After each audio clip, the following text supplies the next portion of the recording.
o que acabou por sair deste DEL? Surpreendeu apenas por algo, se calhar, é ingenuidade minha, porque eu não esperaria que este DEL fosse a vários níveis exatamente o contrário do que foi dito, não apenas há 15 dias, mas que foi dito na altura da discussão do Orçamento de Estado. Eu lembro-me na altura de haver discussões sobre se faria mais sentido ter medidas do lado da receita ou do lado da despesa, e havia um argumento fortíssimo do Governo a dizer que queremos medidas do lado da despesa, e isso é que é favorável ao crescimento, e agora o mesmo Governo vem aparecer exatamente a dizer o contrário, a dizer que as medidas do lado da receita são as medidas menos penalizadoras do crescimento. Bom, enfim, há aqui um problema ético, a Sandra Maximiano já se referiu a isso, não é apenas o facto de se dizer que não se vai aumentar impostos e se aumentam os impostos, e não nos esqueçamos que nós estamos a aumentar impostos depois de um ano de enorme aumento de impostos. Portanto, nós não estamos a aumentar um bocadinho impostos partindo de uma base em que os impostos não tinham sido muito aumentados. Houve um enorme aumento de impostos e sobre isso ainda há mais. Nós não podemos olhar só para este aumento marginal, temos de olhar para o contexto em que ele aparece. Mas há outras dimensões eticamente muito reprováveis, isto é, a forma como se apresenta a substituição da SES por uma contribuição de sustentabilidade, dando a entender que agora se vai fazer algo que é menos penalizador. A SES era uma medida temporária. Foi apresentada e justificada e legitimada como uma medida temporária. E passamos a ter uma medida permanente. Portanto, uma medida permanente, mesmo que seja 50% de uma medida temporária, pesa muito mais no orçamento das pessoas do que a antiga SES.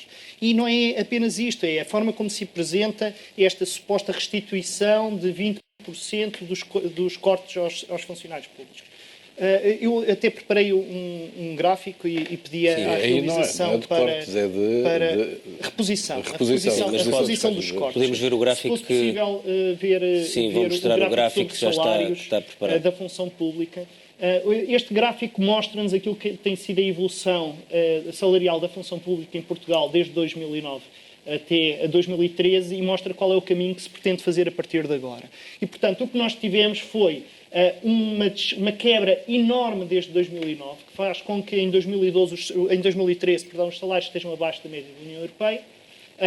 Há uma ligeira recuperação em 2013, precisamente por causa da decisão do Tribunal Constitucional, que permite que os salários da função pública regressem em percentagem do PIB à média da União Europeia, e aquilo que o Governo se prepara para fazer agora é uma redução drástica do peso da massa salarial da função pública em percentagem do PIB níveis... Mas com a reposição salarial progressiva. Não, mas como é que isto é compatível com a reposição salarial progressiva? Quer dizer, nós estamos perante uma medida que é apenas eleitoralista. Não é possível nós termos aqui uma redução de 10,7% da massa salarial da função pública em 2013, nem despedindo pessoas. Que é concedendo pessoas, como é óbvio, a massa salarial pode emitir-se o número de pessoas for implica dar indemnizações, e isso vai se refletir no déficit orçamental, e, portanto, o que seria necessário pagar em indemnizações não é compatível com as metas que se colocam para o déficit orçamental.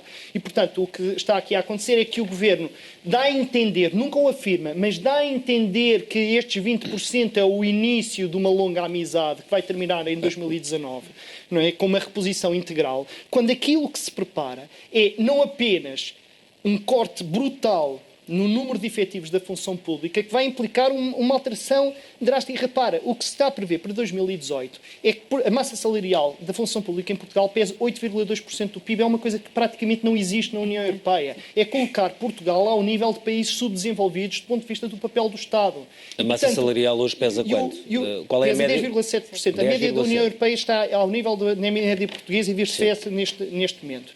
E não houve uma tendência de descida muito abrupta na União Europeia. E, portanto, aquilo que nós vamos ter é uma quebra de 2,5 pontos percentuais prometida para 2018. Não, a quebra é muito maior, de 10 para 8, sim, direta é que é 2, mas percentualmente é mais. Pois, exatamente, eu estou a dizer pontos percentuais. Não é? E, portanto, o que temos aqui é algo que implica uma para já, e eu já lá iria, uma reconfiguração drástica do papel do Estado na economia e na sociedade, porque isto não se faz sem reduzir brutalmente o número de médicos, de enfermeiros, de professores, não é cá. Mas não foi nada divulgado em relação a isso. Não, mas quer dizer, é isso que eu acho eticamente reprovável, percebe? Porque o que se está aqui a sugerir está-se a dar a entender, e eu vi hoje jornais que diziam isto. Eu acho que é lamentável que há jornalistas que entrem neste engodo. Há jornalistas que dizem o governo prepara-se para repor 100% dos salários até 2019. Como é que é possível, com este DEL, que promete que a massa salarial da função pública deixa para 8,2% do PIB, alguém pensar que o que se vai fazer é que, assim que houver eleições e tiverem os resultados das eleições decididas, que haja inclusive um retrocesso desta parcial reposição. E lembremos, esta parcial reposição continua a implicar uma perda salarial do conjunto da função pública que é praticamente 1.000 milhões de euros. Quer dizer, a forma como isto se apresenta é absolutamente leviana. Nós estamos perante não tivemos até agora nenhum documento, e aliás há uma alteração de estratégia comunicacional do Primeiro-Ministro, ele lá terá as suas razões, mas que até agora até nem se esquivou a dizer, a falar no empobrecimento, a falar no... Não é que tenha dito muitas verdades, mas... Não se pode acusar o Primeiro-Ministro de não ter anunciado as medidas todas, nomeadamente as mais duras. E o que está a acontecer agora é a dizer coisas, e a posição então do CDS é uma coisa absolutamente lamentável, com o Ministro Pires de Lima a sugerir que até pode haver diminuição dos impostos. O DEL diz-nos que a carga fiscal, o peso das receitas fiscais em percentagem do PIB vai aumentar de 2013, 25,4%, para 25,5% em 2018. Isto no momento em que se prevê que a economia esteja a crescer a 1,8% ao ano. E temos um aumento em termos percentuais do PIB da receita fiscal. Ou seja, ao mesmo tempo que o se está a preparar são vários milhares de milhões de euros a mais de impostos pagos, o que o Governo nos diz é, não, vai haver, vamos até, se for possível, diminuir os impostos. O que está aqui a acontecer é uma manobra que é perfeitamente lamentável do ponto de vista de propaganda. Muito bem. José Maria Varanda de Brito, de algum modo regressar a alguns dos desequilíbrios que nos levaram a esta situação. Isso está de algum modo controlado com esta contenção salarial e com este aumento de impostos? É por causa desse risco que se vai ter de manter esta contenção salarial e este aumento de impostos ou não? Não. A contenção neste momento tem dois propósitos fundamentais, que é cumprir duas prioridades que o Governo assumiu. Uma foi não questionar os termos de pagamento da dívida e a outra é não questionar os termos do Tratado Orçamental. Portanto, quando nós vemos as previsões que estão aqui no DEO... Diga-me uma coisa, mas acha que era credível que algum governo pode fazer isso?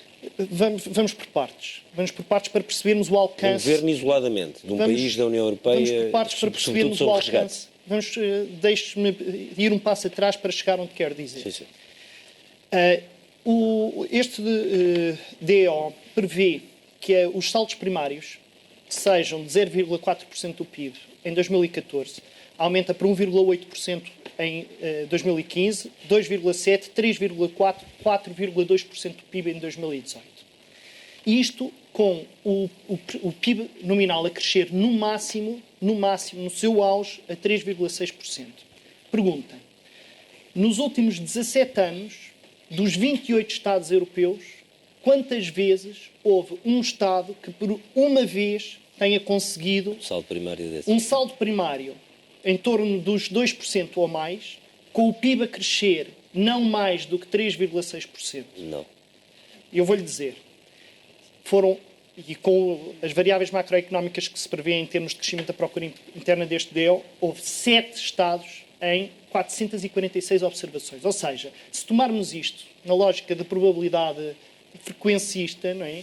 Nós o que vamos concluir é que há 1,6% de hipóteses disto acontecer. Se nós a isto juntarmos aquilo que me parece ser a variável macroeconómica crucial da economia portuguesa, que é a dívida externa, e perguntarmos quantas vezes é que isto tudo aconteceu a um Estado que tenha uma dívida externa superior a 100% do PIB, como é o caso de Portugal, E esta variável é absolutamente crucial porque determina a capacidade de uma chegamos a economia zero, de crescer. provavelmente. Temos um caso. 0,2%. Ou seja, a probabilidade deste plano que nos está a ser apresentado de médio prazo ser cumprido, se valerem alguma coisa, a experiência dos 28 países da União Europeia nos últimos 17 anos, a probabilidade disto acontecer é 0,2%. É a probabilidade disto acontecer. E, portanto, quando me pergunta, acha que seria possível a algum governo... Bom, aquilo que eu lhe posso dizer é, só há duas hipóteses de levarmos, de tomarmos como razoável isto que está a ser proposto. Primeira hipótese é assumirmos como normal que venha aí uma revolução. Uma revolução, não é uma revolução dos escravos, é uma revolução neoliberal.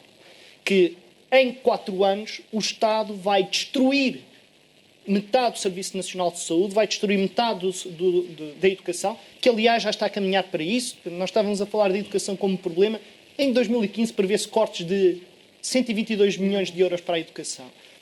Estávamos a falar de investigação e desenvolvimento. A investigação e desenvolvimento em percentagem do PIB tem vindo a cair, apesar do PIB ter vindo a cair. Mas há uma coisa pelo meio, não é pelo meio, há eleições e há coisas dessas que acontecem normalmente. Mas, portanto, eu dizia-lhe que há duas leituras que nós podemos ter que legitimam mais ou menos um cenário desses. O primeiro é, o atual governo quer continuar em funções e, a partir de 2015, proceder a uma revolução à Chicago, não é? Destruir tudo, não é? E conquistar finalmente... Conhece bem Chicago.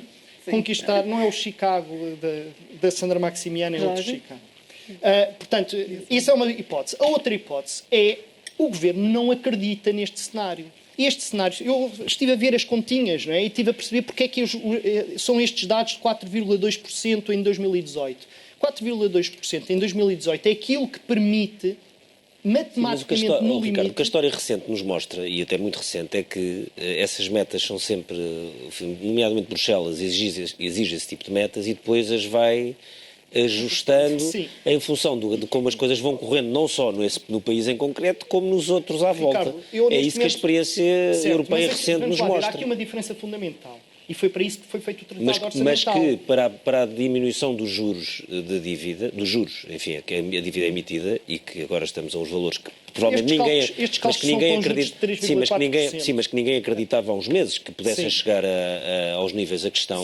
Mas a verdade é que chegaram, não é? Ninguém sabe como é que vão estar daqui a 6 meses, não é? Ricardo, vamos lá ver duas coisas. Primeiro, as contas que eu fiz e que poderei pôr no meu blog para toda a gente ver as contas, foi com os juros a 3,4%, que é a média atual e acima do que se está a transacionar nos mercados secundários. Portanto, é um juro baixo. É um juro baixo, não é sequer... Sim, é um juro baixo. Primeiro. Segundo, o juro... O diferencial para a taxa alemã não é assim tão grande. Nós não podemos explicar os juros atuais sem ter em conta a inflação. Nós sabemos que quando a inflação aumenta, os juros aumentam. Para termos uma inflação, como está aqui prevista, de 1,8%, nós não vamos ter juros de 3,7% como acontecem atualmente. Vamos ter de 4,5%. E, portanto, façamos as contas que quisermos, isto não faz sentido. E em relação à sua ideia de que é muito comum, bom, isto depois a Europa acomoda isto... Comum, é o que a vida nos tem ensinado nestes anos, foi todo assim. Certo, mas a questão é esta. O Tratado Orçamental não é o Pacto de Estabilidade e Crescimento, é um tratado. Existe um Tribunal de Justiça da União Europeia, das Comunidades Europeias, que tem legitimidade para pôr um Estado em tribunal por causa disto. Já não é uma questão puramente política. Sim, mas o Tratado Orçamental não foi só aprovado por este governo. Certo, mas não é isso. Eu não quero saber quem é que aprovou. Para mim, a questão é... Eu neste momento coloco as coisas nestes termos. Nós estamos perante aquilo que...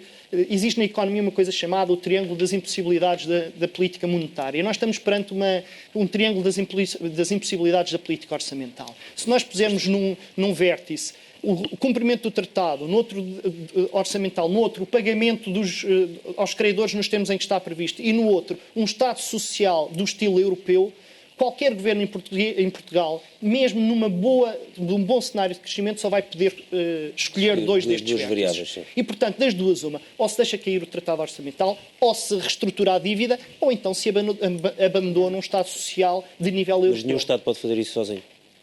O que me parece é que isto tem qualquer Estado, qualquer governo que opte por dois vértices, que sejam o tratado orçamental e o pagamento aos credores nos termos vai ter de explicar aos seus cidadãos com que legitimidade democrática é que destrói um Estado social de nível europeu para criar em Portugal um Estado do terceiro mundo. Sra. Maria Bruna de Brito,